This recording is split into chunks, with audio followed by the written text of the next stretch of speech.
আমাদের অনন্য স্টোরি সকল প্রকার পার্ট গল্প দেখতে আমাদের চ্যানেলটি সাবস্ক্রাইব করে পাশে থাকা বেল আইকনটিতে ক্লিক করে অল নোটিফিকেশন অন করে দিন। দুই ভাই বোনই বদের হাড্ডি, একজন ভাগাই দিল, এখন আরেকজন আবার আমন্ত্রণ জানাচ্ছে। অসহ্য। আশি সুন্দর করে ওড়না এক সাইডে মেলে নিয়ে পিন করে নিল, তারপর নিচে নেমে আসলো। স্টেজের কাছাকাছি আসতে আবরারের সাথে চোখাচোখি হলো আশির। আশি চোখ সরিয়ে আহির কাছে চলে গেল। অন্যদিকে আশিকে সাধারণ পোশাকে চুল বাঁধা অবস্থায় দেখে বিজয়ের হাসি হাসলো আবরার। আশিকে আগের ড্রেসে দেখে হতাশ হলো ওর সব বন্ধুরা, কিন্তু এই বিষয়ে আর কিছু বলল না। আসিফ ছেলেটা আবার বিরক্ত করছে আশিকে, আগে পিছে ঘুরছে আর জিজ্ঞাসা করছে শাড়ি চেঞ্জ করলো কেন, চুল বেঁধে ফেললো কেন। আবার কখনো কখনো নাম্বার চেয়ে বসছে আশির। আশি যতটুকু পারছে ইগনোর করছে, কিন্তু আসিফ ছেঁচড়ার মতো পেছনে লেগে আছে। শেষে সহ্য করতে না পেরে দাঁড়িয়ে গেল আশি। আসিফের কাছে হাত জোর করে বলল, মাফ করেন ভাই, আর আমার পেছনে ঘুরেন না, লাইন মিলবে না, আমার একটা উনি আছে বুঝলেন। আসিফ মুখটা সিরিয়াস করে বলল, আমি বিশ্বাস করি না, আপনি মিথ্যা বলছেন। কই আপনার উনি? আশি আসিফকে ভয় পাওয়ানোর জন্য বলল, আপনার ভাগ্য ভালো আমার উনি এখনো আপনাকে দেখে নাই, না হলে আপনার হাত পা আস্ত রাখতো না। তাই ভালো হবে সে দেখার আগে আপনি আপনার রাস্তা মাপুন। আশির কথা শেষ করে অন্যদিকে চলে গেল। আসিফ আবার আশির পেছনে যাওয়া ধরতেই সামনে এসে দাঁড়ালো আবরার। চওড়া একটা হাসি দিয়ে বলল, ওইদিকে কই যাওয়া হচ্ছে? আমাদের বাড়ির বাইরে যাওয়ার দরজা ওই দিকে। আসিফের মুখ থমথমে দেখালো, বলল, আপনি কিন্তু আমাকে বড্ড অপমান করছেন। কই অপমান করলাম? ভদ্রভাবে রাস্তা দেখিয়ে দিলাম। দেখেন। আবরার সিরিয়াস হয়ে বলল, সব দেখবো, আগে একটু আমার সাথে এসো তো। কথা শেষ করে আবরার আসিফের গলা জড়িয়ে ধরে স্টেজ থেকে দূরে বাইরে যাওয়ার দরজার কাছে নিয়ে আসলো। এখানে গার্ড ছাড়া আর কেউ নেই। আসিফ নিজেকে ছাড়িয়ে নিয়ে বলল, আমি পাত্রপক্ষের লোক, আর আপনি আমাকে এভাবে অপমান করছেন? আবরার গম্ভীর স্বরে বলল, সাধীকে অপমান করছি? অপমান করার মতো কাজ করেছো তাই অপমান করছি। তুমি আমাদের বাড়িতে এসে আমাদের মেহমানকে বিরক্ত করবে, একটা মেয়েকে টিজ করবে, আর আমি তা সহ্য করব? আসিফ বলল, আমি কাকে বিরক্ত করেছি? ওই মেয়েটাকে আমার। আসিফের কথা শেষ হওয়ার আগেই আবরার ভয়ঙ্কর কণ্ঠে বলে উঠল, এর সামনে আর একটা ওয়ার্ড উচ্চারণ করার দুঃসাহস দেখাবে না। আসিফ তেড়ামি করে বলল, কি করবেন? আমি বলবো, আমি অবশ্যই বলবো। ওই মেয়েটাকে আমার ভালো লেগেছে, আর আমি ওর নাম্বারও নিব। কি? আবরারের দিকে তাকাতে আসিফের মুখ থেমে গেল। ভয়ঙ্করভাবে আসিফের দিকে তাকিয়ে আছে আবরার। চোখ মুখ রক্তিম বর্ণ ধারণ করেছে। আসিফ আবরারের চাহনি দেখে একটা ঢোক গেল। আসিফকে থামতে দেখে কুরুর হাসলো আবরার। গার্ডদের ইশারা করতে দুজন গার্ড এসে দাঁড়ালো। আবরার একবার আসিফের দিকে তাকিয়ে ওদের উদ্দেশ্য করে বলল, এই আবর্জনাকে নিয়ে যাও, আর এমন ভাবে মুখের হাড় ভাঙবে যেন 2 মাস মুখ দিয়ে কোনো কথা বের না হয়। বুঝতে পেরেছো? আসিফ ভয়ে কেঁপে উঠল, কিন্তু কিছু বলার সুযোগ পেল না। তার আগে গার্ড দুজন ওকে চ্যাং ধোলা করে উঠিয়ে নিয়ে গেল। আবরার বাঁকা হেসে সিটি বাজাতে বাজাতে আবার স্টেজের কাছে ফিরে আসলো। একবার আশির দিকে তাকিয়ে চোখ ফিরিয়ে নিল। বাঁকা হেসে পাঞ্জাবির হাতা গোটাতে গোটাতে বিড়বিড় করে বলল, অনেক হয়েছে লুকোচুরি, এবার সব শেষ করা পালা এসেছে। ঘুমের কারণে চোখ ঠিক মতো মেলতে পারছে না আশি। ঢুলু ঢুলু পায়ে চোখ ডলতে ডলতে রুম থেকে বের হলো সে। এমন সময় কারোর সাথে জোরে সোরে ধাক্কা লেগে ফ্লোরে পড়ে গেল আশি। ব্যথায় চোখ মুখ কুঁচকে গেল তার। কারোর হাসির শব্দে চোখ মেলে সামনে তাকালো সে, দেখলো আবরার হাসছে। হাসতে হাসতে চোখে পানি চলে এসেছে আবরারের। কপাল কুঁচকালো আশি। সারা রাত এক ফোঁটাও ঘুমাতে পারেনি সে। তারা 4 বান্ধবী এক রুমেই ঘুমিয়েছিল। আশি ঘুমিয়েছিল কর্নারে। 3 বান্ধবী ঘুমের মাঝে তাকে এমন ঠেলা দিয়েছে যে আরেকটু হলে বেড থেকেই পড়ে যেত। বেড থেকে পড়ে যাওয়ার ভয়ে আর ঘুমায়নি আশি। উঠে ব্যালকনিতে গিয়ে বসেছিল। আর সেই এখন আবরার তাকে ধাক্কা দিয়ে ফেলে তো দিলই, আবার হাসছে। আশি ফ্লোরে বসে থেকেই ছাচালো কণ্ঠে বলল, এত হাসার কি হলো? একে তো ধাক্কা দিয়ে ফেলে দিয়েছেন, আর এখন হাহাহিহি করছেন। আবরার হাসি থামিয়ে নিচের হাতটা আশির দিকে বাড়িয়ে দিল, বলল, আগে ফ্লোর থেকে ওঠো, অনেক ঠান্ডা ফ্লোর, ঠান্ডা লেগে যেতে পারে। আশি মুখ বাঁকালো। আবরারের হাত ধরবে কি ধরবে না করতে করতে শেষমেশ ধরল। আবরার এক টানে উঠিয়ে আনলো আরশিকে। বেশ জোরে টান দেওয়ায় আরশি আবরারের একেবারে নিকটে চলে আসলো। আশির এক হাত এখনো আবরারের হাতের মাঝে বন্দি। আশি তাকালো আবরারের চোখের দিকে, দেখলো লোকটা গভীরভাবে তার দিকে তাকিয়ে কিছু একটা পর্যবেক্ষণ করছে। আশি আবরারের দিকে তাকিয়ে বোঝার চেষ্টা করতে লাগলো আসলে আবরার কি দেখছে। হঠাৎ করে আশির মুখে আলতো করে ফু দিল আবরার। চোখ বন্ধ করে ফেললো আশি। আবরার আশির দিকে আরো একটু ঝুঁকে ফিসফিস করে বলল, তোমাকে দেখে কি মনে হচ্ছে জানো? মনে হচ্ছে নেশা করেছো তুমি, নেশা করে মাতাল হয়ে ঢুলছো। এই যে তোমার লাল লাল ফোলা ফোলা চোখ, এই চোখ জোড়া কতটা নেশালো লাগছে তা জানো? আবরারের কথাগুলো কানে যাওয়া মাত্র চোখ খুলে ফেললো আরশি। চোখ বড় বড় করে তাকালো আবরারের দিকে, দেখলো আবরার কেমন নেশালো দৃষ্টিতে তার দিকে তাকিয়ে আছে। এমন চাহনি দেখে সারা শরীরে মৃদু কম্পন সৃষ্টি হলো আরশির। ভাবতে লাগলো, লোকটা এভাবে কেন তাকায় আমার দিকে? এভাবে তাকালে যে আমার হৃদয় স্পন্দন বেড়ে যায়। কিছু তো একটা আছে লোকটার দৃষ্টিতে, যা আমার মাঝে কম্পন সৃষ্টি করে। আচ্ছা, সে কি নিজের চাহনি দ্বারা আমাকে কিছু বোঝাতে চায়? কিন্তু আমি তার চাহনিতে যা অনুভব করি তা কি আদৌ সম্ভব? আরশির ভাবনার মাঝে আবরার আরশির চোখে চোখে রেখে বলল, নিজে মাতাল হয়েছো ভালো কথা, কিন্তু অন্য কাউকে এই রূপ দেখিয়ে মাতাল করে কি ঠিক কাজ করলে? এখন যদি সে কোনো ভুল করে ফেলে, কত কষ্টে সে নিজেকে নিয়ন্ত্রণ করছে জানো? চোখ ছোট ছোট করে তাকালো আরশি। আবরার কথাগুলো মাথার উপর দিয়ে গেছে তার। হাসি চোখ মুখ গম্ভীর করে বলল, আপনি যে কানা তার ছেঁড়া তা কি জানেন? আমি না হয় মাতাল হয়ে ঢুলছিলাম, কিন্তু আপনি সম্পূর্ণ সুস্থ হওয়া সত্ত্বেও কেন ধাক্কা দিলেন? ধাক্কা দিয়ে আমাকে ফেলে দিলেন, ব্যথা দিলেন, আবার হাসলেন, আর এখন কি সব গাঁজাখড়ি কথা বলছেন। আচ্ছা, আপনার মতো পাগল তাঁতছিড়া লোক এমপি কিভাবে হলো আমাকে একটু বলবেন? হাউ এটা পসিবল হইল? আপনাকে এমপি কে বানালো? তাকে আমি একটু দেখতে চাই। আবরার রাগ করলো না আশির কথায়, বাঁকা হাসলো। ভরকে গেল আশি। সে বোঝে না এই লোকের মাথায় আসলে কখন কি চলে। আবরার ঠোঁটে হাসি বজায় রেখে বলল, আগের বার কানা বলায় শাস্তি স্বরূপ কবার যেন কিডন্যাপ করিয়েছিলাম। তো তোমায় তো খেলো আরশি। সে তো প্রায় ভুলেই গিয়েছিল এই লোকের কর্মকাণ্ড। আরশির রিয়াকশন দেখে বেশ মজা পেল আবরার। স্লো ভয়েসে বলল, আগের বার তো শুধু কিছু সময়ের জন্য কিডন্যাপ করিয়েছিলাম, এবার যদি সারা জীবনের জন্য তোমাকে আমার কাছে বন্দি করে রাখি? মুখ বাঁকালো আরশি, ব্যঙ্গ করে বলল, আমার কাছে বন্দি করে রাখি বললেই হলো? মনে হয় আপনি বন্দি করে রাখবেন আর আমিও থেকে যাব? হাসলো আবরার, বলল, সেটা সময়ই বলে দেবে। এবার বলো, এই ভোর সকালে কোথায় যাচ্ছিলে? আবরারের প্রশ্নে চোখে মুখে একরাশ চঞ্চলতা ভর করলো আরশির। চঞ্চল কণ্ঠে বলল, ব্যালকনি থেকে দেখেছি নিচের বাগান। বাগানে অনেক অনেক ফুল হয়েছে, ওগুলো সামনাসামনি দেখার লোভ সামলাতে পারলাম না, তাই তো বেরিয়েছি ওগুলো সামনাসামনি দেখার জন্য, একটু ছোঁয়ার জন্য, ঘ্রাণ নেওয়ার জন্য। আরশির বাচ্চামা দেখে আবরার বুঝলো আরশির হয়তো বাগান ফুল অনেক পছন্দ। সে মজা করে বলল, তুমি জানো ওই বাগানের মালিককে? সে যদি তোমাকে ওখানে যাওয়ার অনুমতি না দেয়, তোমাকে ফুল ছোঁয়ার অনুমতি না দেয়। মুখটা অন্ধকার হয়ে গেল আরশির। সে তো খুব করে চায় ফুলগুলোকে ছুঁয়ে দিতে। আবরার আরশির মলিন মুখটা দেখে বলল, থাক থাক, কাদা লাগবে না, তোমাকে যাওয়ার অনুমতি দিলাম। বাগানটা আমার, বুঝলে মেয়ে? আবার অনেক শখের তৈরি বাগান, আর আমার দিল আবার অনেক বড়, মায়া দয়ায় ভর্তি। কিছু কিছু মানুষের মলিন মুখ সহ্য হয় না, তাই যাওয়ার পারমিশন দিলাম, তবে বেশি ফুল ছিঁড়বে না। চোখ মুখ খুশিতে ঝলমল করে উঠল আরশির। দৌড় দিয়ে নিচে চলে গেল। আবরার নিচের এলোমেলো চুলের মাঝে হাত চালিয়ে আরশির পিছু নিল। বাগানে এসে আরশির মনে হলো সে খুশিতে পাগল হয়ে যাবে। এত এত ফুল! আগের দিন রাতের বেলা আসায় অস্পষ্ট দেখেছে সে। বাহারি বাহারি রঙিন ফুল, ফুলের মিষ্টি ঘ্রাণ পাগল করে তুলছে আরশিকে। সে উৎফুল্ল মনে বাগানে হেঁটে বেড়াচ্ছে আর ফুলগুলো স্পর্শ করছে, কখনো বা ফুল ছিঁড়ে কানে গুচ্ছে। এই মুহূর্তে আরশিকে দেখে মনে হচ্ছে সে এক অন্য আরশি, যার মাঝে বাচ্চা মেয়ে চঞ্চলতায় ভরা। এসবের তালে আরশির দীঘল কালো কেশ কখন মুক্ত হয়ে গেছে তাও টের পায়নি আরশি। মৃদু বাতাসে তার উন্মুক্ত কেশ তুলছে, আর এইসব কিছু মুগ্ধ হয়ে দেখছে এক জোড়া চোখ। চোখের মালিকের সুন্দর মুহূর্তকে নিজের মস্তিষ্কে বন্দি করে নিল। তারপর ছুটল নিজ কাজে। বেশ বেলা করে রুমে ফিরল আরশি। সে কতক্ষণ বাগানে ছিল সে জানে না, তবে রোদের তেজ আর বাড়ির ভেতরে প্রবেশ করার পর মানুষদের জাগ্রত অবস্থায় দেখে ধারণা করে নিল বেশ বেলা হয়েছে। সে যখন বাগানে এসেছিল তখন কেউই জেগেছিল না। আরশি অন্যায় করে সব ধরনের ফুল একটা একটা করে নিয়ে এসেছে। রুমে প্রবেশ করে দেখলো সবাই জেগে গেছে।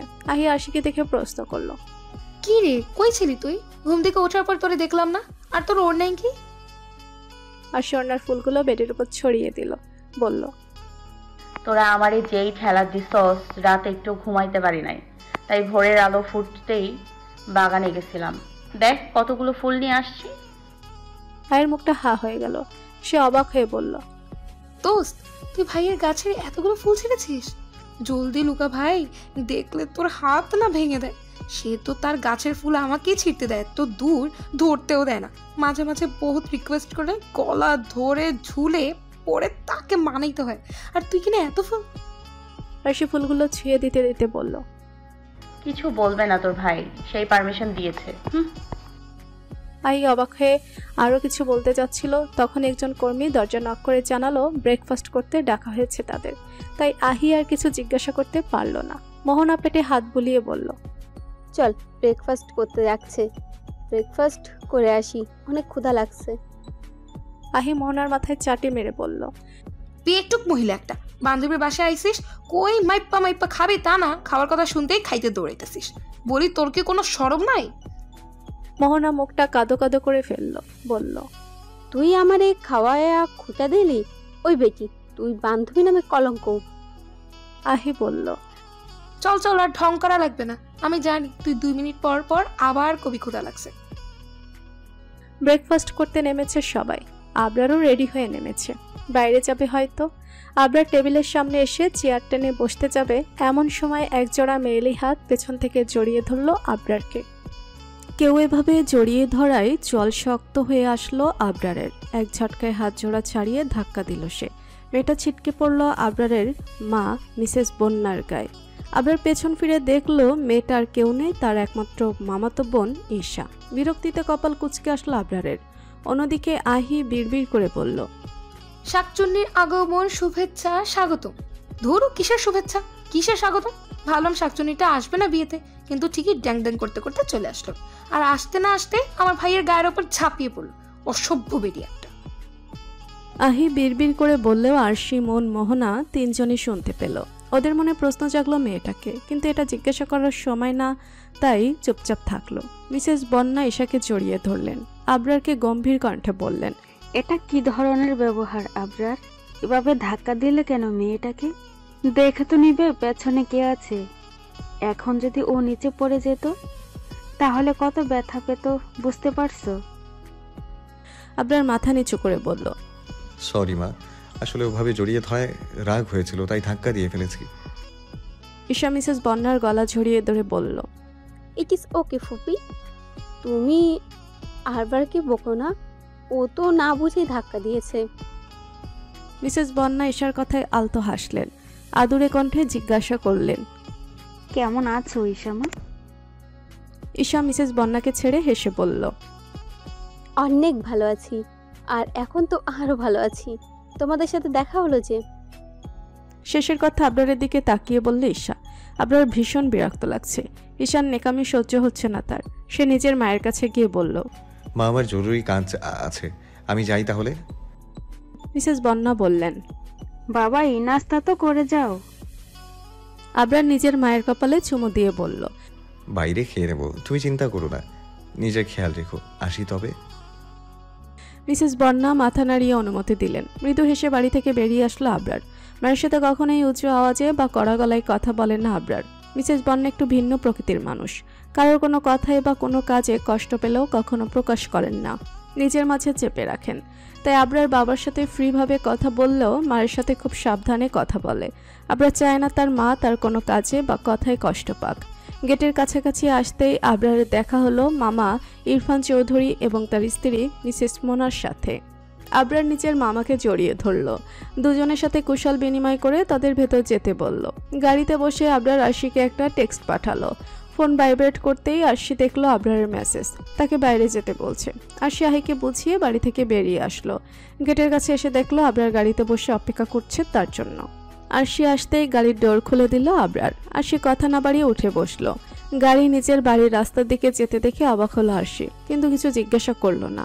বাসার কাছে গাড়ি থামতেই আরশি কৌতূহল নিয়ে তাকালো আবরারের দিকে। আবরার গম্ভীর কণ্ঠে বলল, বাড়িতে গিয়ে ব্রেকফাস্ট করে রেস্ট নাও, বিকেলের দিকে আবার আমাদের বাড়িতে চলে যেও। একরাশ প্রশান্তি অনুভব করলো আরশি। সে বুঝতে পেরেছে আবরার কেন তাকে বাড়িতে নিয়ে এসেছে। আবরার হয়তো বুঝতে পেরেছে সে সারা রাত ঘুমায়নি, তাই তো লোকটা তাকে রেস্ট করতে বলল। ওখানে থাকলে সে মোটেও রেস্ট নেওয়ার সুযোগ পেত না। আরশি মৃদু হেসে গাড়ি থেকে বেরিয়ে আসলো। আবরারও আলতো হাসলো আরশিকে হাসতে দেখে। আরশি চলে গেল নিজের বাড়িতে, আর আবরার চলে গেল নিজ গন্তব্যে। রাতে ডিনার করতে বসেছে সবাই। আরশিও চলে এসেছে আহিদের বাসায়। আজ আহির মেহেদি অনুষ্ঠান। ডিনার করার পর সবাই ছাদে যাবে, সেখানেই মেহেদির অনুষ্ঠান, নাচ গান হবে। আমি চাই কাল আহির সাথে আবরারেরও বিয়ে হোক। সবাই খাবার খাওয়াতে মনোযোগী ছিল। এমন সময় মিসেস বন্যার কথা ইরফান চৌধুরীর পরিবার ছাড়া বাকি সবার মাথায় যেন বাজ পড়ল। সবাই চোখ বড় বড় করে তাকালো মিসেস বন্যার দিকে। মিসেস বন্যা পুনরায় বললেন, হ্যাঁ, আমি চাই আবরারের সাথে ঈশার বিয়ে দিতে, আর সেটা কালকেই। আপাতত কাবিনটা করিয়ে রাখবো, পরে অনুষ্ঠান করে ঘরে তুলবো ঈশাকে। মিস্টার আব্বাস বললেন, এসব তুমি কি বলছো বন্যা? হুট করে এমন একটা ডিসিশন নেওয়ার মানেটা কি? আপনাদেরও তো পছন্দ অপছন্দ থাকতে পারে, তাই না? মিসেস বন্যা গম্ভীর কণ্ঠে বললেন, এটা আমার হুট করে নেওয়া ডিসিশন না। মাসখানেক আগেই ইরফান আমাকে এই প্রস্তাবটা দিয়েছে। আমারও ভালো লেগেছে প্রস্তাবটা, আর আবরারের পছন্দ থাকলে তো এতদিনে বিয়েটা করেই নিত। বয়স তো কম হলো না। ঈশাও আবার আবরারকে ভালোবাসে। আমি চাই ওদের বিয়েটা হোক। চোখ শক্ত করে নিচের দিকে তাকিয়ে আছে আবরার। রাগে শরীর কাঁপছে, তাই হাত মুষ্টিবদ্ধ করে রেখে নিজেকে নিয়ন্ত্রণ করছে সে। আর চুপ থাকতে পারলো না আবরার। মাথা নিচে রেখেই শক্ত কণ্ঠে বলল, আমি বিয়েটা করতে পারবো না। আমি একজনকে ভালোবাসি। মুখটা অন্ধকার হয়ে গেল ঈশার। মিসেস বন্যা কণ্ঠে কঠোরতা মিশিয়ে বললেন, বিয়েটা না করার জন্য এসব বাহানা করছো আমি জানি। আগেও পড়ালেখা, ক্যারিয়ার এসবের বাহানা দিয়েছো তুমি। আমিও কিছু বলিনি তোমাকে, অনেক সময় দিয়েছি। যদি তোমার কাউকে পছন্দ হয় সেজন্য অপেক্ষা করছিলাম, কিন্তু এখন তোমার বয়স বাড়ছে, আর ঈশারও পর্যাপ্ত বয়স হয়েছে। আগামীকালই তোমাদের বিয়ে হবে, এটাই আমার ফাইনাল কথা। আশা করছি তুমি আমার সিদ্ধান্তকে অসম্মান করবে না। মিসেস বন্যা খাওয়া শেষ করে টেবিল ছাড়লেন। সবাই এখন স্তব্ধ হয়ে বসে আছে, আর ঈশা তো পারলে নাচে। আবরার খাবার রেখে টেবিল ছেড়ে উঠে গেল। সোজা নিচের রুমে চলে গেল সে। এসব দেখে দীর্ঘশ্বাস ফেললেন মিস্টার আব্বাস। অন্যদিকে মূর্তির মতো বসে আছে আরশি। বুকের ভেতরটা বড্ড জ্বালা করছে তার। আরশি কিছুক্ষণ খাবার নাড়াচাড়া করে বলল, আর খেতে ইচ্ছে করছে না। আর নিজেরও খেতে ইচ্ছে করছে না। সে খাবার শেষ না করে আরশিকে নিয়ে উপরে চলে আসলো। ওদের চলে যেতে দেখে ওদের বাকি বন্ধুরা চলে আসলো না খেয়ে। নিজের রুমে ঢুকে সর্বশক্তি দিয়ে দেয়ালে 2-3টা ঘুষি দিল আবরার। রাগে মাথা খারাপ হয়ে যাচ্ছে তার।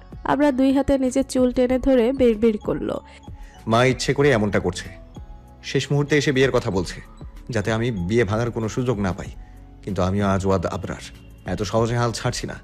ওই মেয়েকে আমি কখনোই বিয়ে করব না, ইম্পসিবল। কত সুন্দর একটা প্ল্যান বানিয়েছিলাম, মায়ের জন্য প্ল্যানটা ফ্লপ হয়ে গেল। হোক ফ্লপ, কিন্তু ওই মেয়েকে আমি বিয়ে করব না, মানে না। কিন্তু কি করব আমি?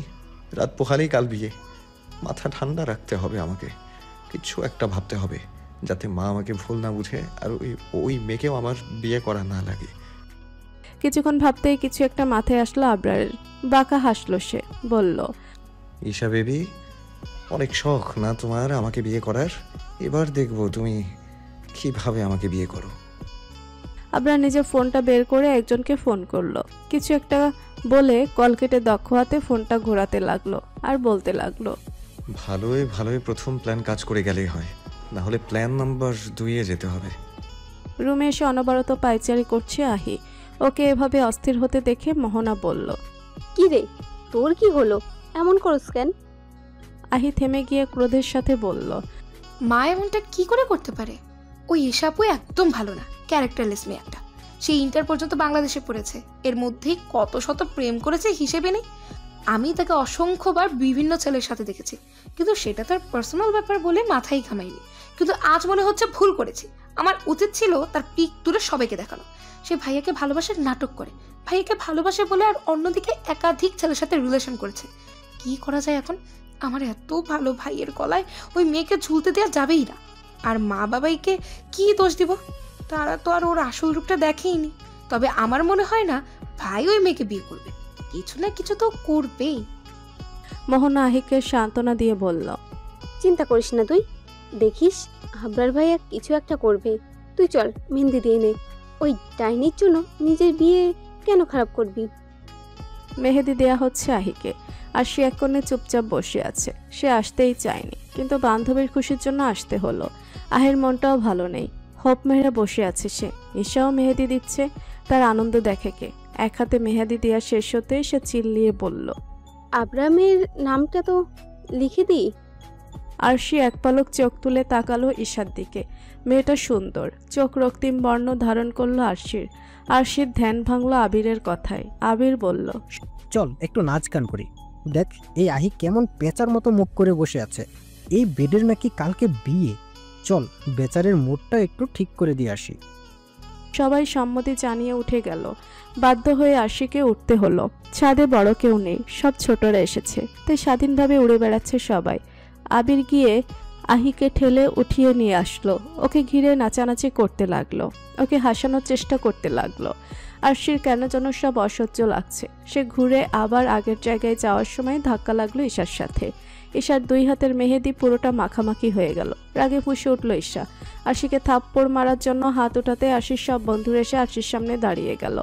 সবার কড়া দৃষ্টি বলে দিচ্ছে আরশিকে কিছু বললে বা আঘাত করার চেষ্টা করলে তারা ঈশাকে ছেড়ে দিবে না। আহি রাগী গলায় বলল, সাবধান ঈশা আপু, যা করতে যাচ্ছিলে তা দ্বিতীয়বার করার চিন্তাও মাথায় আনবে না, না হলে আমার চেয়ে খারাপ কেউ হবে না। আই আবির, সবাইকে নিয়ে নিচে আয়, সেই মেহেদি দিকে এখানে। আমরা যা বাকি আছে তা আমি রুমে দিব। আরশি নামার সময় এক পলক তাকালো ঈশার দিকে, দেখলো রাগে দৃষ্টিতে তার দিকে তাকিয়ে আছে ঈশা। চুপচাপ নেমে চলে আসলো আরশি। চোখজোড়া লাল বর্ণ ধারণ করেছে আবরারের। ওই রক্তিম চোখজোড়া যেন কাউকে ভস্য করে দেওয়ার ক্ষমতা রাখে। রাগে শরীর কাঁপছে তার। নিজেকে নিয়ন্ত্রণ করে আবারও কাউকে কল করলো সে। অন্যদিকে সারা রাত ঘুম না আসলেও ভোরের দিকে চোখ লেগে এসেছিল আরশির। যখন ঘুম ভাঙে তখন 9:30 বেজে গেছে। ঘড়িতে সময় দেখে লাফ দিয়ে উঠে বসে আরশি। ফ্রেশ হয়ে এসে রিফাকে কল দেওয়ার জন্য ব্যাগ থেকে ফোনটা বের করে দেখে আবরারের অসংখ্য মেসেজ কল। সময় দেখে অবাক হয় আরশি, কারণ সেই রাত থেকে এখন পর্যন্ত একেধারে কল মেসেজ করেছে আবরার, কিন্তু তার ফোন সাইলেন্ট করা ছিল আর ফোনটা ব্যাগে থাকার কারণে টের পায়নি সে। আবরার এত কল মেসেজ দেখে কপালে ভাঁজ পড়ল আরশির। মনে মনে ভাবল, লোকটা কি সারা রাত না ঘুমিয়ে মেসেজ আর কল করেছে নাকি? আরশির ভাবনার মাঝে আবারও তার ফোনে আবরারের নাম্বার থেকে কল আসলো। নিজের চিন্তা ভাবনা ত্যাগ করে ফোন রিসিভ করলো আরশি। কানের কাছে নিতেই শুনতে পেল আবরারের রাগান্বিত কণ্ঠস্বর। বেয়াদব মেয়ে, কোথায় ছিলে তুমি? তোমার ফোন কোথায় ছিল? এতক্ষণে ফোন রিসিভ করার সময় হলো? আবার ঘুম উড়িয়ে দিয়ে দিব্যি নিজে আরামে পড়ে পড়ে ঘুমাচ্ছ। ভাবলেশীন দেখালো আরশিকে, নির্লিপ্ত কণ্ঠে বলল, আমি আপনার বউ লাগি না যে যখন ইচ্ছা তখন কল মেসেজ করবেন। যাই হোক, এতবার কল মেসেজ দেওয়ার কারণ কি সেটা বলুন, অযথা সময় নষ্ট করবেন না। আরশির কথায় চল শক্ত হয়ে আসলো আবরারের। তবুও নিজের রাগ সংবরণ করে নিল সে। শক্ত কণ্ঠে বলল, 2 মিনিটের মধ্যে বাগানে আসবে। You have only 2 minutes. 2 মিনিটের মধ্যে যদি না আসো তবে সবার সামনে কোলে করে নিয়ে আসবো। কোনো সিন ক্রিয়েট করতে চাচ্ছি না বলে এত সময় ধরে সহ্য করছি। এবার ডিসিশন তোমার, কি করবে? আরশি কিছু কড়া কথা শোনাতে যাচ্ছিল, কিন্তু তার পূর্বেই কল কেটে দিল আবরার। আরশি বিরক্ত হলো, পা বাড়ালো বাগানের দিকে। অন্যদিকে আবরার বাঁকা হেসে বলল, তোমার সব তেরা কথার শাস্তি তুলে রাখলাম। সময় আসুক, তারপর কিভাবে তোমার মুখ দিয়ে তেরা বের হয় তা দেখব। এখন প্ল্যান নাম্বার 2 কাজে লাগাতে হবে। আমার আগেই বোঝা উচিত ছিল তুমি সোজা কথার মেয়ে নও। যাক, এখন যা হবে তোমার কারণেই হবে, আমার কোনো দোষ নেই। 5 মিনিট যাবৎ বাগানে দাঁড়িয়ে আছে আরশি। বিরক্তিতে চোখ মুখ কুঁচকে আছে তার। তাকে 2 মিনিটের মধ্যে আসতে বলে নিজেরই আসার খবর নেই আবরারের। আরশি ধীর পায়ে হাঁটাহাঁটি করছিল। হুট করে তার মুখে কিছু একটা চেপে ধরে কেউ। ধীরে ধীরে চোখ বন্ধ হয়ে আসে আরশির। জ্ঞান হারিয়ে কারো দেহের উপর ঢলে পড়ে সে। লোকটা আরশিকে আলতো করে জড়িয়ে নেয়, কোলে তুলে সকলে চোখ ফাঁকি দিয়ে নিজের গাড়িতে উঠে পড়ে। গাড়ি চলতে শুরু করে তার ঠিক করা গন্তব্যে। চোখে পানির ছিটা পড়তেই ধীরে ধীরে জ্ঞান ফিরতে শুরু করে আরশির। চোখ বন্ধ অবস্থাতেই শুনতে পায় পরিচিত কারো কণ্ঠস্বর। কেউ তার গাল চাপড়ে বলছে, এই বেয়াদব মেয়ে, জলদি ওঠো, আমাদের হাতে বেশি সময় নেই। Come on, wake up first. ঘোলা দৃষ্টি পরিষ্কার হতে থাকে আরশির। ধীরে ধীরে একেবারে স্পষ্ট দেখতে পায় সে। দ্রুত সোজা হয়ে বসে আশেপাশে তাকায়। এটা সেই বাংলো বাড়ি যেখানে আগেও তাকে কিডন্যাপ করিয়ে নিয়ে এসেছিল আবরার। আরশির এসব ভাবনা চিন্তার মাঝে আবরার একটা কাগজ এনে আরশির সামনে ধরল। গম্ভীর কণ্ঠে বলল, ঝটপট এই পেপারে সাইন করে দাও। আশি কৌতূহল নিয়ে তাকালো আবরারের দিকে, প্রশ্ন করলো, এটা কিসের কাগজ? আর আমি কোনো পেপারে সাইন করব না। এটাকে সরান। আর আপনার না কিছুক্ষণ বাদে বিয়ে, আপনি আবার আমাকে কিডন্যাপ করে এনেছেন, ওয়াই? আশির কথা থামতে আবরার আশির দিকে ঝুঁকে আসলো, স্লো ভয়েসে বলল, এত কিছু বলার সময় নেই, জাস্ট এতটুকু জানো, এটা তোমার আর আমার বিয়ের রেজিস্ট্রি পেপার। এখন ফার্স্ট এতে সাইন করো। চমকে তাকালো আশি, উত্তেজিত কণ্ঠে বলল, মাথা ঠিক আছে আপনার? এসব কি বলছেন? ফাজলামি করছেন আমার সাথে? আপনার বিয়ে, তাও আবার আমার সাথে? বিরক্ত হলো আবরার, বিরক্ত কণ্ঠে বলল, একবার বললে কানে শোনো না? বললাম তো তোমার আর আমার বিয়ের রেজিস্ট্রি পেপার। এখন এই মুহূর্তে আমাদের আইন মোতাবেক বিয়ে হবে। সাইন করো পেপারে, আমাকে রাগিও না। আরশি আবরারের চোখে চোখ রেখে বলল, আমি সাইন করব না, অসম্ভব। আবরার চোখ বন্ধ করে লম্বা একটা শ্বাস নিল, তারপর চোখ খুলে দাঁতে দাঁত চেপে বলল, আমি তো ভুলেই গিয়েছিলাম, তোমার ঘাড়ের রং বাঁকা। সোজা কথার মেয়ে তো তুমি না, সোজা কথায় তুমি মানবে না। ওকে তোমাকে কিভাবে মানাতে হয় তা আমার ভালো করে জানা আছে। আবরার আরশির কাছ থেকে দূরে সরে কাউকে ফোন করলো। 2 মিনিটের মাথায় দুজন গার্ড রুমে প্রবেশ করলো। তাদের দিকে তাকিয়ে চমকে উঠল আরশি, কারণ তাদের সাথে তৃতীয় আরেকজন ব্যক্তি আছে, আর সেই মানুষটার কেউ নেই বরং রিফা। আরশি অবাক চোখে একবার আবরারকে দেখছে তো একবার রিফাকে। রিফার মুখটা কাদো কাদো হয়ে আছে। আরশি আর থাকতে না পেরে প্রশ্ন করলো, আমার বোনকে এখানে কেন আনা হয়েছে? বাঁকা হাসলো আবরার, পকেট থেকে একটা গান বের করে কপালে ঘষতে ঘষতে বলল, তোমাকে রাজি করানোর বিকল্প পদ্ধতি?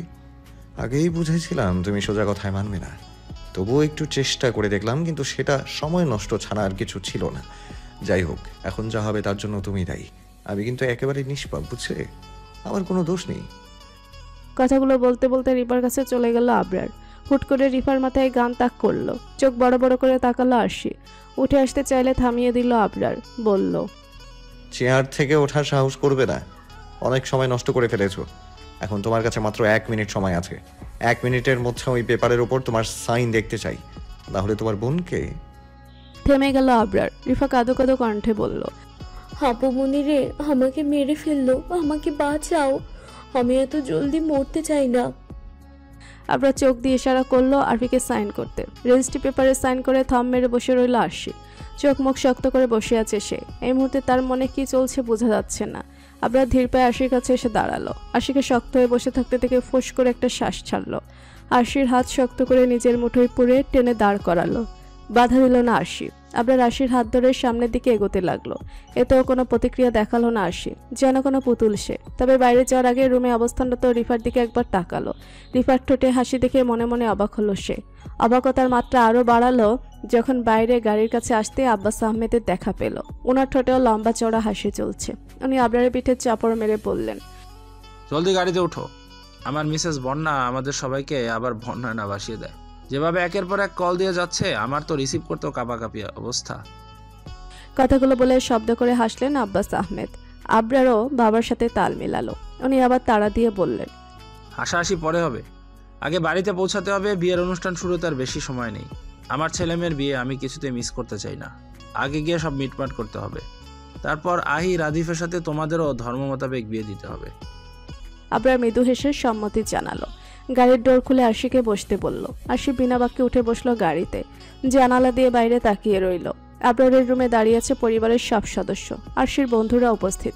আহি চোখ বড় বড় করে নিজের ভাইকে দেখছে আর মনে মনে নাচ দিচ্ছে এই খুশিতে যে তার ভাই বিয়ে ভাঙার কথা বলতে এখানে সবাইকে ডেকেছে। বউ সাজে দাঁড়িয়ে আছে ঈশাও। মিসেস বন্যা নীরবতা ভেঙে বললেন, কি সমস্যা আবরার? যে কোনো সময় রাফিদ আর ওর পরিবারের লোকেরা চলে আসবে, তবুও তুমি এমন একটা মুহূর্তে আমাদের সবাইকে এভাবে ডেকে নিয়ে আসলে। আর তোমারও যে আজ বিয়ে, তা কি তুমি জানো না? বিয়ের জন্য রেডি না হয়ে কোথায় গিয়েছিলে? আবরার একটা শ্বাস ফেলে মায়ের চোখে চোখ রেখে বলল, বিয়ে তো করতে গিয়েছিলাম মা। সবাই চোখ বড় বড় করে তাকালো আবরারের দিকে। মিসেস বন্যা বলে উঠলেন, মানে? আবরার আরশির হাত শক্ত করে নিজের মুঠোয় পরে নিয়ে শান্ত কণ্ঠে বলল, আমি আরুষিকে বিয়ে করেছি। আবরারের ছোট কথায় যেন বাজ পড়ল সবার মাথায়। আরশির ফ্রেন্ডদের চোখ যেন খুলে পড়ে যাবে এমন অবস্থা। মিসেস বন্যাকে এবার চিন্তিত দেখালো। উনি অস্থির কণ্ঠে জিজ্ঞাসা করলেন, এসব তুমি কি বলছো আবরার? আর কিছু সময় পর ঈশার সাথে তোমার বিয়ে, আর তুমি এসব বলছো? তুমি কি বিয়ে ভাঙার জন্য মিথ্যা বলছো আবরার? আবরার নির্লিপ্ত কণ্ঠে বলল, আমি মিথ্যা বলছি না মা। আমি গতকালই তোমায় বলেছিলাম আমি একজনকে ভালোবাসি, কিন্তু তুমি আমার কথা বিশ্বাস করোনি, তাই তো আমাকে এমন একটা পদক্ষেপ নিতে হলো। মিসেস বন্যা গম্ভীর কণ্ঠে বললেন, তুমি এই মেয়েকে বিয়ে করেছো, তার প্রমাণ কি? বাঁকা হাসলো আবরার, যেন সে জানতো এমন কিছু ঘটবে। হাতে থাকা রেজিস্ট্রি পেপার এগিয়ে দিল মায়ের দিকে। মিসেস বন্যা পেপারটা নিয়ে তাতে চোখ বুলালেন। ইরফান চৌধুরী এগিয়ে এসে বোনের হাত থেকে পেপারটা নিয়ে দেখলেন। হতভম্ব হয়ে গেলেন উনি। অসহায় চোখে ঈশার দিকে তাকালেন। বাবাকে তাকাতে দেখে ন্যাকা কান্না জুড়ে দিল ঈশা। কাঁদতে কাঁদতে বলল, আমি বিশ্বাস করি না এসব। আবরাম, তুমি আমার সাথে এমনটা করতে পারো না। আমি তোমাকে অনেক ভালোবাসি। তুমি এইভাবে আমাকে কষ্ট দিতে পারো না। কথাগুলো বলতে বলতে সে এগিয়ে এসে আবরারকে জড়িয়ে ধরতে চাইল। অমনি সামনে চলে আসলো আশি। মস্তবা একটা হাসি দিয়ে ঈশাকে জড়িয়ে ধরে বলল, আপু, আপনার যত ইচ্ছা আমাকে জড়িয়ে ধরুন। পরপুরুষকে জড়িয়ে ধরতে নেই জানেন না? আর আপনি মানেন আর না মানেন, বিশ্বাস করেন আর না করেন, ওনার সাথে আমার বিয়ে হয়ে গেছে, এটাই সত্য। ওনার ভাগ্যে আপনি ছিলেন না, আমি ছিলাম। রাগে শরীর জ্বলে উঠল ঈশার। এক ধাক্কায় আশিকে সরিয়ে দিল। রাগে গজগজ করতে করতে বলল, এখন কি তুমি আমাকে শেখাবে আমি কি করব আর কি করব না? কোনটা ঠিক আর কোনটা ঠিক না? আশি হাই তুলে বলল, আপনি যা ইচ্ছা তা করেন, শুধু আমার জামাইকে ছোবেন না, তাহলেই চলবে। আর যদি ছুতে আসেন তবে শুধু শেখাবো না, হাতটা ভেঙে গলায় ঝুলিয়ে দিব, বুঝতে পেরেছেন? আশির জবাব শুনে সবাই হা করে তাকিয়েছে আশির দিকে। মিসেস বন্যা গম্ভীর চোখে একবার আশিকে পর্যবেক্ষণ করলেন। অন্যদিকে আবরার একটা ঢোক গিলে মনে মনে ভাবল, কি সাংঘাতিক রে বাবা, একটু আগে আমাকে বিয়ে করতে চাচ্ছিল না, আর এখন জামাই জামাই করছে, আবার আরেকজনকে থ্রেটও দিচ্ছে। এই মেয়েকে বোঝা বড়ই কঠিন। এই ঝালমরিচকে আমি কিভাবে সামলাবো? ওর মনে কখন কি চলে তাই তো বুঝি না। বুক ফুলিয়ে একটা শ্বাস নিল আবরার। মনে মনে ভাবের সাথে বলল, আমিও এমপি আসবো আবরার, তোমাকে ঠিকই লাইনে নিয়ে আসবো। তোমার তেরা বাঁকা কথা বলা ছুটিয়ে দেব। তবে নিজের বরের জন্য এতটুকু পজিটিভ তুমি হতেই পারো মিস অদ্ভুত চোখওয়ালি। ও সরি, মিস না, এখন তো মিসেস। মাই ডিয়ার মিসেস অদ্ভুত চোখওয়ালি। স্তব্ধ হয়ে দাঁড়িয়ে আছে সবাই। ঈশা একাধারে নেকা কান্না কেঁদে যাচ্ছে। এবার মুখ খুললেন মিসেস বন্যা। আশিকে উদ্দেশ্য করে গম্ভীর কণ্ঠে জিজ্ঞাসা করলেন, এই যে মেয়ে, তোমার বাবা কি জানে তুমি এভাবে আমার ছেলের সাথে বিয়ে করেছো? নতমস্তক নাড়িয়ে না বোঝালো আশি। মিসেস বন্যা একটা শ্বাস ফেলে বললেন, তোমার বাবা মাকে এখানে আসতে বলো। বাবার মায়ের কথা বলায় বুকটা ভার হয়ে আসলো আশির। তবুও মৃদুস্বরে বলল, আমার বাবা নেই, মা অসুস্থ। অবাক হলেন মিসেস বন্যা। উনি কিছু বলবেন তার আগে মিসেস মোনা মুখ বাঁকিয়ে বলল, আপা, আপনার ছেলে কেমন মেয়েকে বিয়ে করলো?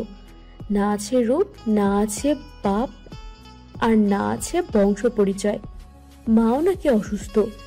এই মেয়েকে আপনি কিভাবে মেনে নিতে পারেন?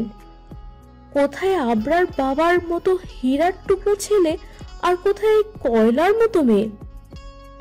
ভীষণ রাগ হলো আশির। তাকে যা বলার বলো, কিন্তু তার বাবা বংশ পরিচয় কেন টেনে আনবে? তবুও দম ধরে দাঁড়িয়ে রইল সে। আশি চুপ রইল, আবরার চুপ রইল না। আশির হাত শক্ত করে মুঠোয় পুরে মিসেস মনাকে উদ্দেশ্য করে বলল, আপনার কাছে ও কালো হোক, কুৎসিত হোক, কিন্তু আমার কাছে ও সুন্দর। আমার মায়ের পর আমার দেখা সবচেয়ে সুন্দরতম নারী।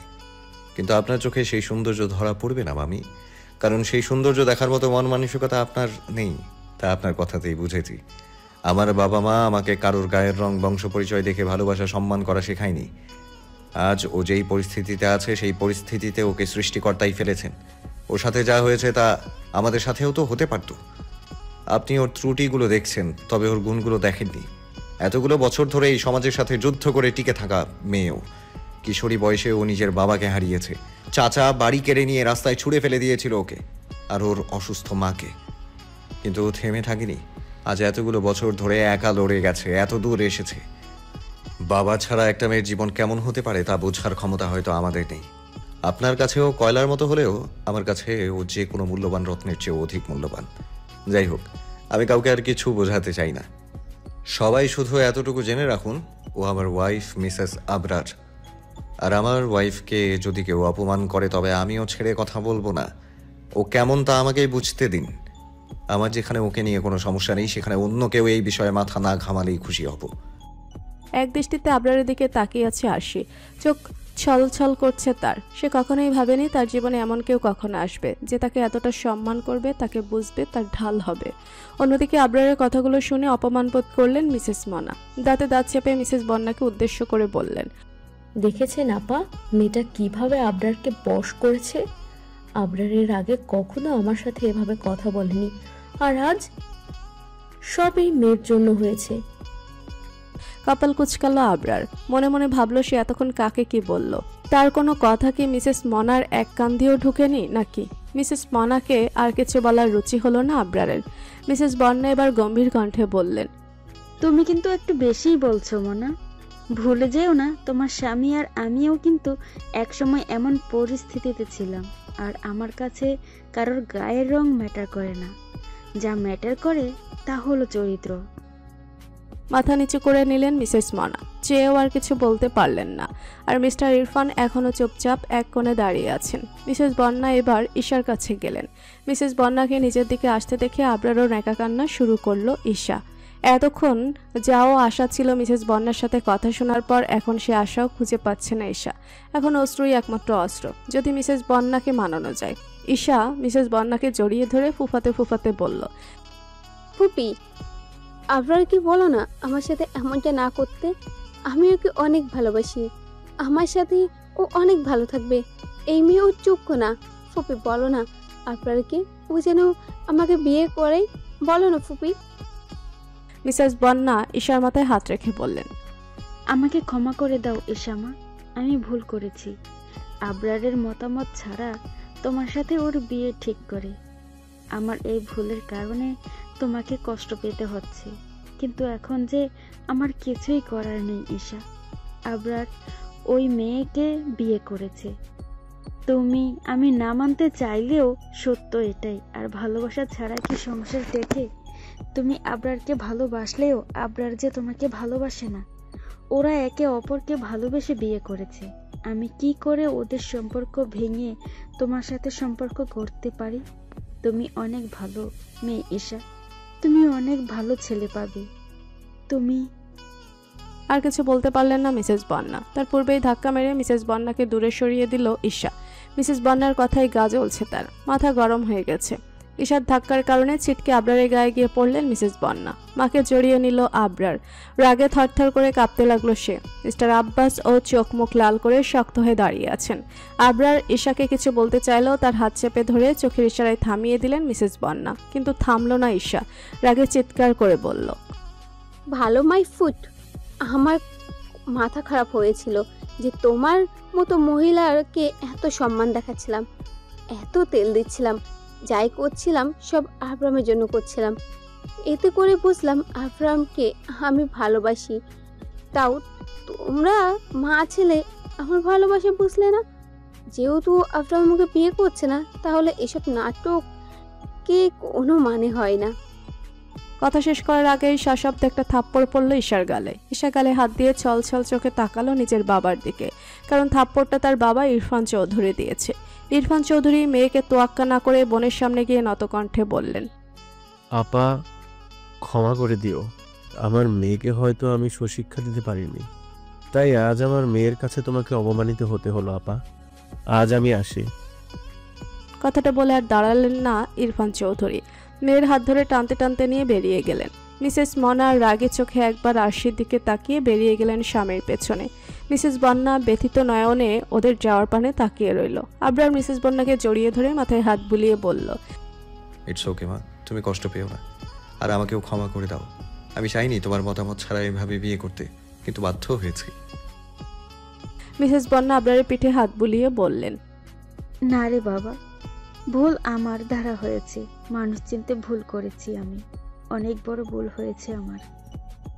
মিসেস বন্যার কথায় আবরার বুঝলো তার মা ভীষণ কষ্ট পেয়েছে ঈশার ব্যবহারে।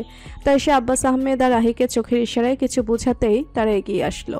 আহি মাকে চাপড়ে ধরে অভিমানী কণ্ঠে বলল, এটা কোনো কথা মা? আমার আর কিছুক্ষণ পর বিয়ে, আর তুমি এভাবে মুখ ফুলিয়ে আছো? এখন কি আমি কান্না শুরু করব? তোমাকে এইভাবে দেখে কি আমার কান্না পাচ্ছে? আব্বাস আহমেদ মস্করা করে বললেন, ঠিকই বলেছ আহি মামুনি, এখন তো আমারও কাঁদতে ইচ্ছা করছে। চলো আমরা বাপ বেটি মিলে কাঁদতে বসি। মিসেস বন্যা আবরারের বুক থেকে মাথা সরিয়ে আব্বাস আহমেদের দিকে চোখ রাঙিয়ে তাকালেন। আব্বাস আহমেদ ভয় পাওয়ার অভিনয় করে বললেন, দেখেছো তোমরা, আমার মিসেস আবার নিজের আগের রূপে ফিরে এসেছে। কিভাবে আমাকে চোখ রাঙাচ্ছে। আজ আমি একজন নিরীহ ভালো বর বলে বউকে চোখ রাঙাই না। সবাই হেসে উঠল আব্বাস আহমেদের কথায়। মিসেস বন্যা আলতো হাসলেন। ভীষণ প্রশান্তি অনুভব করলেন তিনি। মনে মনে সৃষ্টিকর্তার নিকট শুকরিয়া আদায় করলেন এত ভালো স্বামী সন্তান দেওয়ার জন্য। এর মাঝে নিজ থেকে খবর আসলো রাদিফরা চলে এসেছে। ব্যস্ত হয়ে উঠলেন মিসেস বন্যা। তখন আব্বাস আহমেদ বলে উঠলেন, বন্যা আবরার, আশির কিন্তু ধর্মমতে বিয়ে হয়নি। আহি আর রাদিফের সাথে ওদেরও বিয়ে হবে। কপালে ভাঁজ পড়ল মিসেস বন্যার। তিনি এখন এত দ্রুত আরশির জন্য বিয়ের পোশাক গহনা কিভাবে জোগাড় করবেন? যতই হোক আরশি এখন তার একমাত্র ছেলের বউ। কি করবেন ভাবতে লাগলেন তিনি। বউ সাজানো হচ্ছে আরশিকে। পরনে হালকা গোলাপি রঙের লেহেঙ্গা, হীরার গহনা। লেহেঙ্গার গহনার ডিজাইন বেশ পছন্দ হয়েছে আরশির।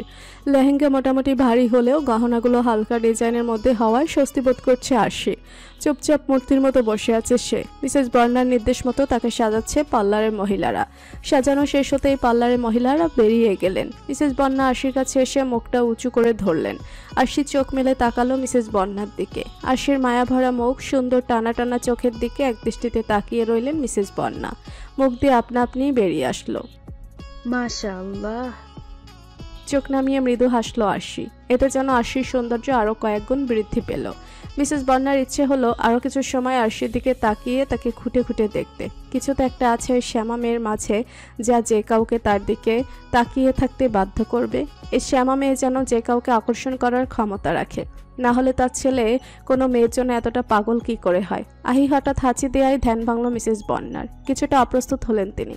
হালকা কেশে গলা ছেড়ে মন আর মোহনাকে উদ্দেশ্য করে গম্ভীর কণ্ঠে বললেন, একটু পর ওদের নিচে নিয়ে আসবে। আমি কাউকে পাঠিয়ে দিব ডাকার জন্য। ততক্ষণ অবধি ওদের সাথেই থেকো তোমরা দুজন। মন আর মোহনা মাথা নাড়িয়ে সায় জানালো। মিসেস বন্যা তাড়াহুড়ো করে বেরিয়ে গেলেন রুম থেকে। উনি বের হতেই হুড়মুড় করে রুমে ঢুকলো আবির আর রাহুল, যেন দরজার বাইরেই দাঁড়িয়েছিল। ওরা ভেতরে আসতে মোহনা গিয়ে দ্রুত দরজা লাগিয়ে দিল। এক লাফ দিয়ে আরশির সামনে এসে দাঁড়ালো মোহনা। মোহনাকে এভাবে সামনে এসে দাঁড়াতে দেখে বুড়ুকুচকে তাকালো আরশি। মোহনা খপ করে আরশির হাত ধরে ওকে উঠিয়ে বেডে এনে বসালো। আরশিকে বেডে বসাতেই সবাই আরশির সামনে গোল হয়ে বসলো।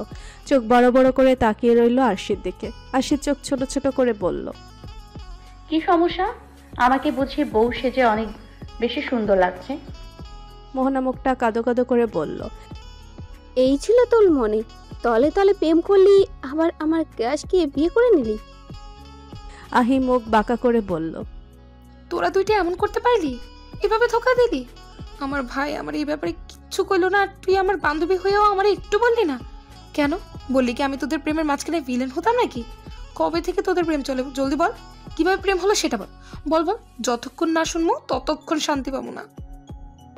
হাইতুল্লাহ আরশি বলল, প্রেম থাকলে তবেই না কাহিনী শুনবো। আরশির কথা শুনে সবাই একসাথে বলে উঠল, মানে? আরশির সোজাসাপটা জবাব দিল, উনি আমাকে কিডন্যাপ করে নিয়ে গিয়ে বিয়ে করেছেন। আরশির জবাবে মুখ হা হয়ে গেল সবার। আরশি ওদের সম্পূর্ণ ঘটনা খুলে বলল। কিভাবে আবরার তাকে বিয়ে করেছে সবটা জানালো। সবটা শুনে আহি বলল, আমার ভাই দেখি তোর প্রেমে পাগল হয়ে গেছে। শেষ পর্যন্ত উপায় না পেয়ে তোকে কিডন্যাপ করে বিয়ে করলো। আমার ভাইও একটা চিজ মানতেই হবে, রাতারাতি কি প্ল্যানটাই করলো। আর দেখ, তোর জন্য বিয়ের সবকিছু আগে থেকেই কিনে রেখেছে। বাবা কি প্রেম, কি ভালোবাসা। যা হয়েছে ভালোই হয়েছে, তুই আমার ভাবি হয়ে গেলি, আর ঈশা ডাইনিটাও বিদায় হলো। আহ, কি সুখ সুখ লাগছে। নিশ্চুপ রইল আরশি। কিছু একটা ভাবতে লাগলো সে। এমন সময় মন বলল, তবে একটা জিনিস আমার মাথায় ঢুকলো না। সবাই উৎসুক চোখে তাকালো মনের দিকে। মন কৌতূহল নিয়ে বলল, আবরার ভাইয়া তোকে কিডন্যাপ করে ভয় দেখিয়ে পেপারে সাইন করালো, আর তুইও ভয় পেয়ে সাইন করলি? এই ব্যাপারটা ঠিক হজম হলো না। তোকে আমার খুব ভালো করে চেনা আছে। যে মেয়ে কারো থ্রেডের তোয়াক্কা না করে কাউকে ভয় পায় না, সে আজ ভয় পেয়ে সাইন করলো। আর এখনই বা তুই এত স্বাভাবিক কি করে আছিস? সবাই ভাবলো আসলেই তো মনের কথাটা ঠিক। আশি তো ভয় পাওয়ার মতো মেয়ে নয়, তবে আজ কিভাবে সে ভয় পেল? আশি নীরবে ভাবতে লাগলো এখন কি জবাব দিবে। তবে জবাব দেওয়ার প্রয়োজন পড়লো না আশির। সে কিছু বলার আগেই দরজার নক করে একজন জানালো নিচে তাদের ডাকা হচ্ছে, দ্রুত যেন সবাই নিচে আসে। ফোঁস করে একটা শ্বাস ছাড়লো আশি। মনমোহনা উঠে দাঁড়ালো আশি আর আহিকে নিচে নিয়ে যাওয়ার জন্য। ধীরে ধীরে আশি আর আহিকে ধরে নিচে নিয়ে আসতে লাগলো মনমোহনা। ওরা সিঁড়ির কাছে আসতেই আরও কিছু মেয়েরা আশেপাশে যোগ হলো। পেছন পেছন আবির আর রাহুল আসছে। নিচে আসতে আশির চোখ চলে গেল সামনের দিকে। নিজের মা মিহি বেগম এবং রিফাকে দেখে ভীষণ অবাক হলো আশি। তার চেয়ে বেশি অবাক হলো মিহি বেগমকে আবরারের সাথে হেসে হেসে কথা বলতে দেখে। আবরার ওনাকে এক হাতে আগলে নিয়ে কথা বলতে বলতে ধীরে ধীরে এগিয়ে আসছে। সোফার কাছে পৌঁছাতেই আবরার ওনাকে যত্ন সহকারে বসিয়ে দিল। মিহি বেগম আলতো হেসে আবরারের মাথায় হাত বুলিয়ে দিলেন। চোখ জ্বলে উঠল আরশির। আজ কতগুলো বছর পর সে নিজের মাকে এভাবে সুস্থ অবস্থায় হাসতে দেখল। কি সুন্দর পরিপাটি দেখাচ্ছে মিহি বেগমকে। এই মুহূর্তে ওনাকে দেখে কেউ বলবে না উনি মানসিকভাবে দুর্বল। মিহি বেগম রিফার সাথে টুকটাক কথা বললেও কখনো হাসেন না, আর আশিকে তো সহ্যই করতে পারেন না। একটা স্বাভিমান হানা দিল আরশির মনের মাঝে। তার মা তার সাথে কথা বলতেই চায় না, দেখলেই রাগারাগি করে, অথচ আবরারের সাথে কি সুন্দর হেসে হেসে কথা বলছে। আসলেই কি তার কোনো দোষ ছিল যার জন্য তার মা তাকে এতগুলো বছর ধরে অবহেলা করে আসছে? আরশির ভাবনা চিন্তার মাঝে সোফার কাছে চলে আসলো তারা। আরশিকে বসিয়ে দেয়া হলো সোফায়, আহিকে বসানো হলো রাফিদের পাশে। আরশিকে দেখে রিফা এগিয়ে আসলো। আরশির পাশে বসে তাকে আনন্দের সাথে জড়িয়ে ধরল। এই মেয়ের হাসি দেখলেই কেউ বলবে না তাকে কিছুক্ষণ আগে মারার হুমকি দেয়া হয়েছিল। সন্ধিয়ান চোখে একবার রিফার দিকে তাকালো আরশি। আরশিকে এভাবে তাকাতে দেখে হালকা কাশি দিল রিফা। হাসি বন্ধ করে মুখ ফিরিয়ে আশপাশ দেখতে লাগলো। আরশি সামনে তাকাতেই দেখলো তার মা কেমন যেন অদ্ভুত দৃষ্টিতে তার দিকে তাকিয়ে আছে। চোখ ছলছল করছে ওনার। আরশি অভিমানী চোখে তাকিয়ে রইল নিজের মায়ের দিকে, যেন চোখ দিয়েই বুঝিয়ে দিতে চাচ্ছে সে অনেক অভিমান করেছে। পাশে কে একজন ধপ করে বসায় ধ্যানভঙ্গ হলো আরশির। চোখ ফিরিয়ে পাশে তাকাতেই আবরারের শান্ত গম্ভীর চেহারা নজরে আসলো।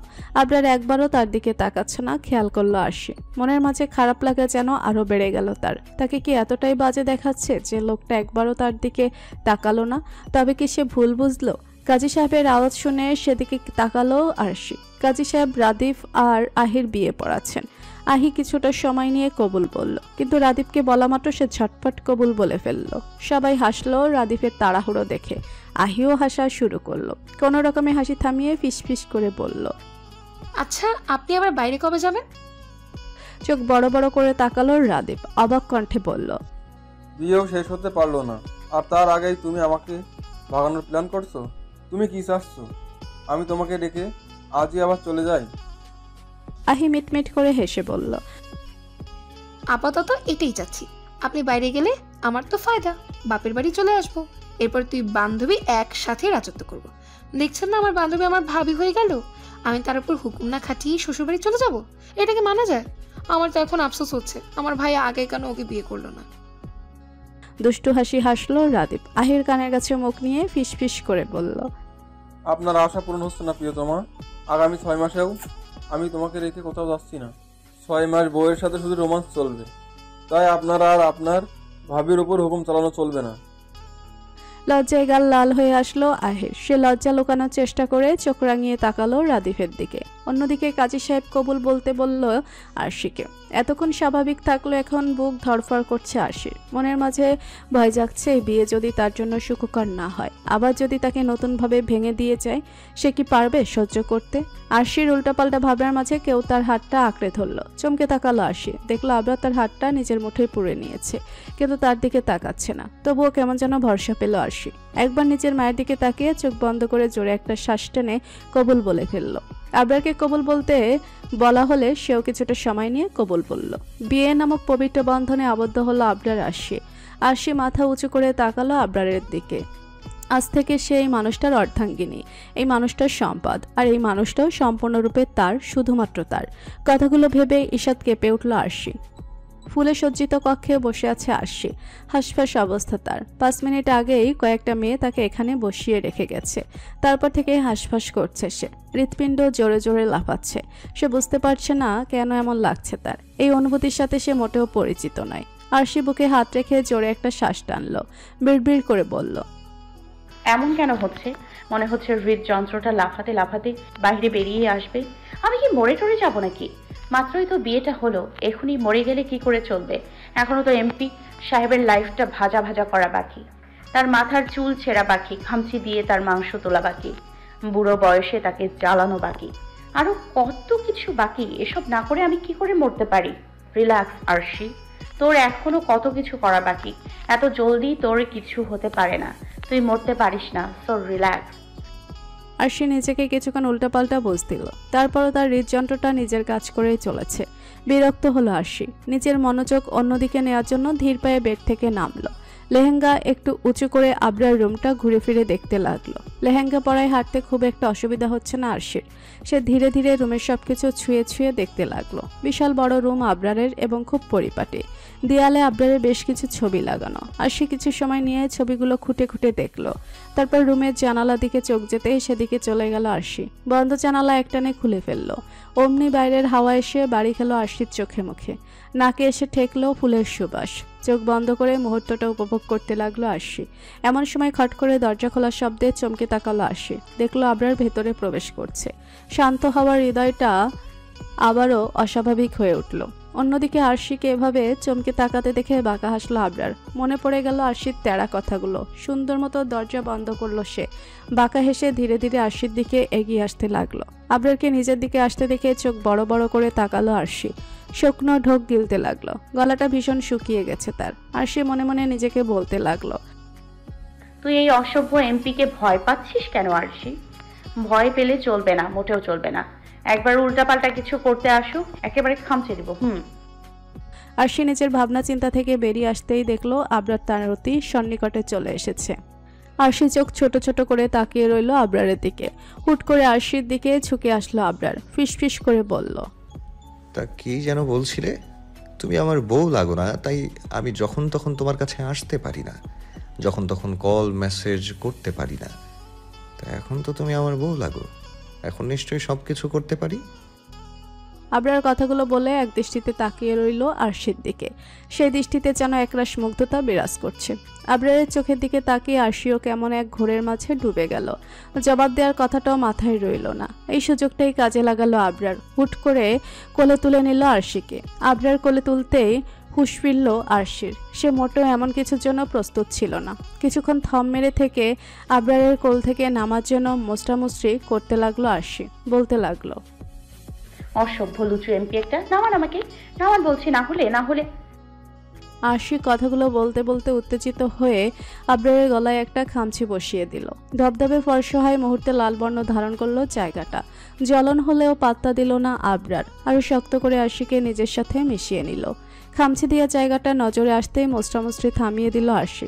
জায়গাটা লাল হয়ে ফুলে উঠেছে দেখে আরশির নিজেরই আফসোস লাগলো। সে সবকিছু ভুলে কাপা কাপা হাতটা এগিয়ে নিয়ে গেল আবরারের গলার কাছে। আলতো হাতে ছুঁয়ে দিল জায়গাটা। আরশির অবস্থা দেখে নিঃশব্দে হাসলো আবরার। আরশির এসব কর্মকাণ্ডের মাঝে বেডে এসে বসে পড়লো আবরার। তবে আরশিকে ছাড়লো না। হাত বাড়িয়ে বেড সাইড টেবিলের ড্রয়ার থেকে কিছু একটা বের করলো সে। ড্রয়ার লাগানোর শব্দে চমকে উঠল আরশি। এতক্ষণ কি করছিল ভেবেই লজ্জায় কান গরম হয়ে আসলো তার। কিন্তু আবরারের হাতে নীল কাটা দেখে সব লজ্জায় ছুটে পালালো আরশির। চোখ বড় বড় করে আবরারের দিকে তাকালো সে। মনে পড়ে গেল আবরারের সে বিখ্যাত বাণী, তোমার জামাই কবুল বলেই আগে তোমার নখ কাটবে, দেখে নিও। আরশি ভয়ার্ত দৃষ্টিতে একবার নিজের নখ আর একবার আবরারকে দেখতে লাগলো। আরশির এক্সপ্রেশন দেখে ভীষণ হাসি পেল আবরারের। তবুও হাসলো না সে। আরশির কানের কাছে ফিসফিস করে বলল, মনে আছে তো কি বলেছিলাম? তোমার জামাই কবুল বলেই আগে তোমার নখ কাটবে। আর দুর্ভাগ্যবশত অথবা সৌভাগ্যবশত আমি তোমার জামাই। কবুল বলে নখ কাটতে পারলাম না, তাতে কি? এখন বাসর ঘরে বসে আরামসে তোমার নখ কাটবো। আবরারের কথাগুলো শুনে দুহাত মুঠ করে পুনরায় ছটফট করতে লাগলো আরশি। হঠাৎ এক অদ্ভুত কাণ্ড করে বসলো আবরার। ছাড়া পাওয়ার জন্য ছটফট করতে থাকা আরশির দুই গালে টপাটপ দুটো চুমু খেলো।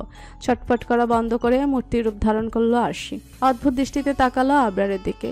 আবরার বাঁকা হেসে আরশির ঠোঁটের দিকে ইশারা করে স্লো ভয়েসে বলল, আর একবার নড়াচড়া করলে গালে না অন্য কোথাও চুমু খাবো।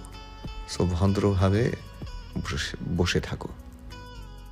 কথাটা বলেই আরশির হাত টেনে ছটপট নখ কাটতে লাগলো আবরার। আরশি অসহায় চোখে নিজের কিউট নখগুলোর মৃত্যু দেখতে লাগলো। ভেতরে ভিতরে রাগে দুঃখে ফুঁসতে লাগলো সে। এর প্রতিশোধ সে নিবে এবং অবশ্যই নিবে। এখন তো লেহেঙ্গা পরে থাকার কারণে তেমন একটা সুবিধা করতে পারলো না। আবরার কি ভেবেছে তার নখ কি আর বড় হবে না নাকি? তার নখ 1 সপ্তাহ পর আবার বড় হবে। সে এবার আরো বড় নখ রাখবে আর 3 বেলা খাবারের সাথে একটা করে খামচি দিবে আবরারকে। আরশির সবগুলো নখ মনমতো কেটে বিশ্বজয় করা হাসি দিল আবরার। আবরারের হাসি দেখে গা জ্বলে উঠল আরশি।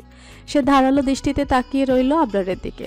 আরশিকে এভাবে তাকাতে দেখে আবরার আরশির চোখে চোখ রেখে বলল, এভাবে তাকিও না মিসেস অদ্ভুত চোখওয়ালি। তোমার অদ্ভুত চোখের এই ধারালো দৃষ্টি দিয়ে আর কতবার ঘায়েল করবে আমায়? ওই চোখের দিকে তাকিয়ে আগের সেই আমিটাকে তো হারিয়েই ফেলেছি। আর কি চাও বলো তো?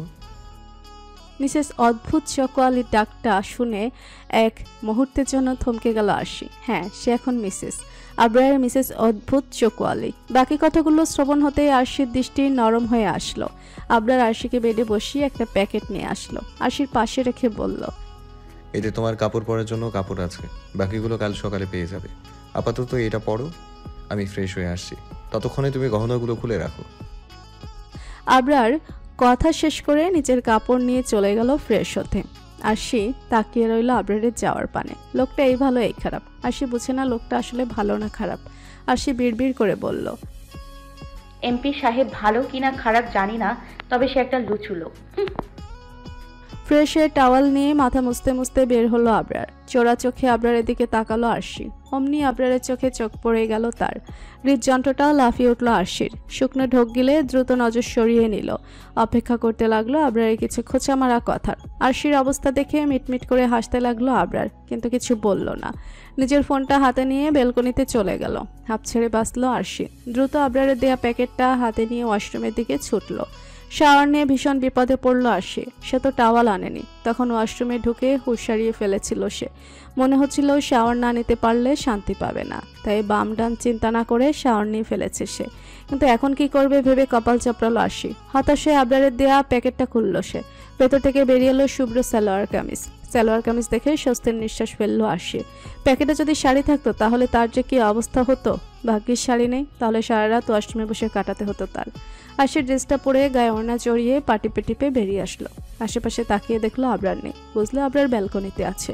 চুল দিয়ে টপ টপ পানি পড়ে জামা ভিজে যাচ্ছে আরশির। বিরক্ত হয়ে আরশি চুলগুলো এক হাতে মুঠ করে নিজের থেকে কিছুটা দূরে সরিয়ে দিল, যাতে গায়ে পানি না পড়ে। তারপর টাওয়াল খুঁজতে লাগলো সে। অন্যদিকে ফোনে কথা বলছিল আবরার। কথা শেষ হতেই কল কেটে রুমে প্রবেশ করলো সে। কিন্তু রুমে প্রবেশ করে সামনে তাকাতেই থমকে গেল আবরার। এক শুভ্রপরী তার রুমে হেঁটে বেড়াচ্ছে, আর এলোমেলো ভেজা দীঘল কালো কেশ হতে টপ টপ করে পানি পড়ছে। মুখ দেখে বোঝা যাচ্ছে ভীষণ বিরক্ত পরীটা। তবে সেই বিরক্তি ভরা চেহারায়ও যেন আলাদা মুগ্ধতা বিরাজ করছে। কি স্নিগ্ধ লাগছে তাকে। আবরার একরাশ মুগ্ধতা নিয়ে তাকিয়ে রইল তার সে একান্ত ব্যক্তিগত পরীটার দিকে। মনে মনে ভাবল, আচ্ছা, কারোর বিরক্তি ভরা মুখও বুঝি এত সুন্দর হয় নাকি আমার কাছে সুন্দর লাগছে? কাউকে ভালোবাসলে বুঝি তাকে সব অবস্থাতেই সুন্দর লাগে।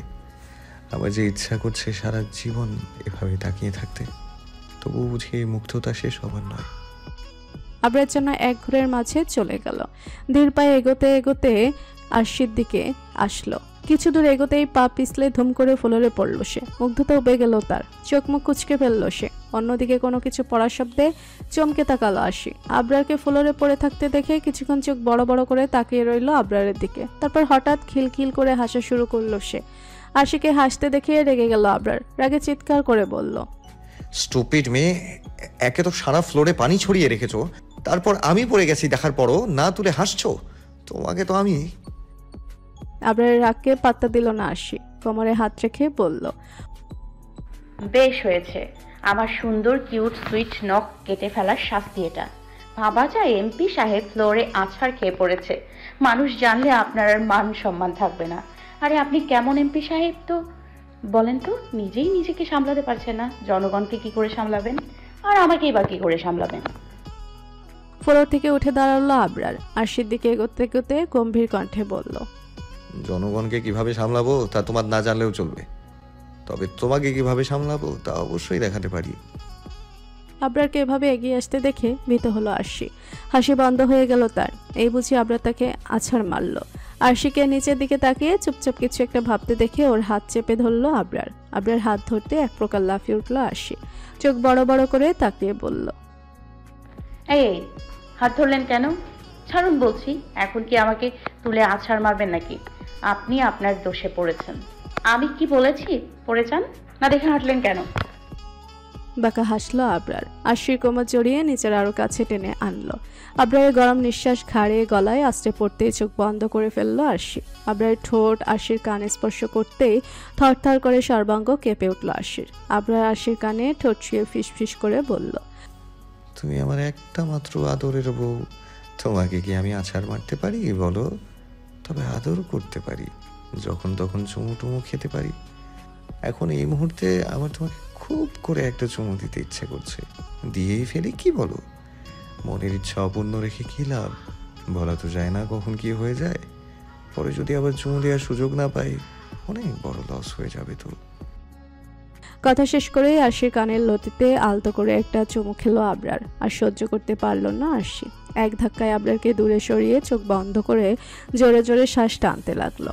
মাথায় কারোর হাতের ছোঁয়া পেতেই চোখ খুলল আরশি। বুঝতে পারলো আবরার তার চুল মুছে দিচ্ছে। এই চুল মোছার জন্যই হয়তো এগিয়ে এসেছে আবরার। আর সে কিনা কি ভাবলো? আবরার আরশির চুল মুছতে মুছতে দুষ্ট কণ্ঠে বলল, এইভাবে ভেজা চুলে আমার সামনে এসে আমাকে পাগল করার ধান্দা ছিল বুঝি মিসেস অদ্ভুত সুখওয়ালি? তুমি কিন্তু দিন দিন ভারী দুষ্ট হয়ে যাচ্ছ। তোমার আদর লাগবে বললে আমি কি আদর করতাম না? এভাবে ইশারা ইঙ্গিতে বোঝানো কি আছে? আমি তোমার একমাত্র জামাই, তার কাছে তুমি আদর চাইতেই পারো, তোমার পুরো অধিকার আছে। এরপর থেকে আদর লাগলে সোজাসুজি বলে দিবে, কেমন? পুরো অধিকারের সাথে এসে বলবে, জামাই আমার আদর চাই। আবরারের কথা শুনে কান গরম হয়ে গেল আরশির। মুখটা হা হয়ে গেল তার। মনে মনে আবরারকে 101 বার পাগল এমপি বলতে ভুলল না সে। তবে মুখে কিছুই বলল না, কারণ এখন কিছু বললে আবরার তাকে আবার অন্য কিছু বলে লজ্জা দেবে। আর সে বুঝতে পারছে না আজ তার মধ্যে এত লজ্জা কোথা থেকে আসলো। আবরারও আর কিছু বলে জ্বালালো না আরশিকে।